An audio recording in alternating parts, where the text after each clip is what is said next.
AIO, and sounds extremely complex to me.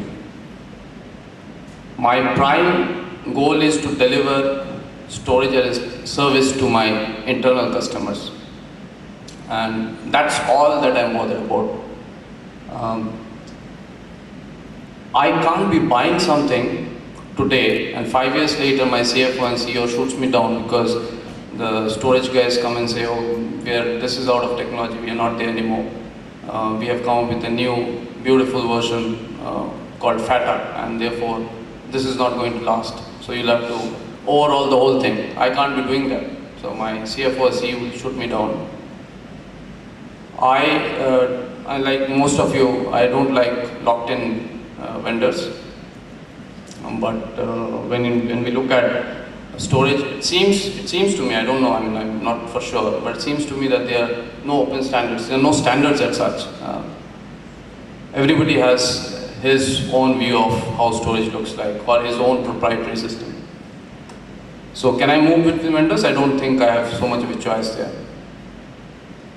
I spend about $30,000 per month, and the way we have strategized in Ericsson is we pay per gig of data used by us, and we have outsourced to HP. So we have assumed HP will take care of all the backend services. So what we do is HP should tell me end of the month what is being consumed by Ericsson as a whole, all the users, and based on that we divide by 1 gig and we find the total amount, and then we pay by gig. So we would have an amount there. So I spend about 30,000 USD. It keeps going up now per month, and this is on a 36-month operating lease. Data is growing uncontrolled. I can't go back to my users and tell them to reduce data. The only way I can do that is I put in lots of people and analyze each and every directory folder and see who the owners are, what they are doing, how much they have used, and so on and so forth. And then go back and tell my users to delete data if I want to control that cost. And that I don't think is possible, because if I have to do that, I'll spend another 36 months doing it before I can go back to my users and tell them this. And obviously they will not do anything. Replication and cloning of that huge amount of data, even if I have to do across 2 locations, I will spend humongous amount of money on bandwidth, just carrying this data from one location to the other location. So those are my pain points as of now, and that's how I feel about storage. If you can go on to the next slide. I am deluged with lots of jargons. So if I have somebody talking about storage virtualization, I am completely deluged. It doesn't fully meet my requirements. It could be 80% of my requirements which could be met, but not fully. I already have a lot of storage in my network, so can I throw them away? If I have to throw them away, I have to fill up a form, go to my CFO and say, okay, I'm going to throw away this undepreciated asset and I'm going to buy more, and then he kicks me out. My people anyway doesn't understand virtualization, storage virtualization. I can't spend money on training them up. I have spoken to my vendors, lots of them, and all of them have come up with their own beautiful proprietary frameworks. Somebody says EqualLogic, somebody says ONTAP, and I do not really bother about it. For me, I have various storage systems. I might have a NetApps, I might have EMC, I might have EVAs or whatever. I really don't care which system or software handles all these virtualized environments. So if I spend on a software, and there are some of these softwares, they've told me that some of these softwares actually handle various types of storage from various different vendors, I get locked in again. So if I don't locked in in the first place, I can't be buying a software which again gets me locked in.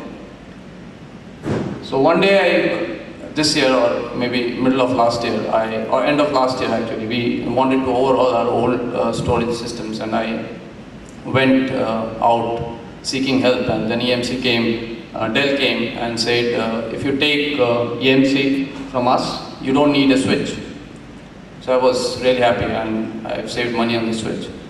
And I called in HP and they said, oh well, you don't need a switch, but then you'll spend the same amount of money on license. So I was confused again. And then there are some people who say green storage. So if you look at all these two slides, you have an absolutely confused man standing in front of you. I have no idea of what storage is all about. And they can actually cost me my job. Now, next slide please. So, what did we do? Now I'll not go through all these slides, these are just colorful ones. I wanted to make a beautiful colorful slide, but basically what we did was we looked at various infrastructure stuff since I joined this company in 2004 sometime. And we had many data centers, we had 21 data centers, and all of them big rooms, lots of servers, lots of storage lying around.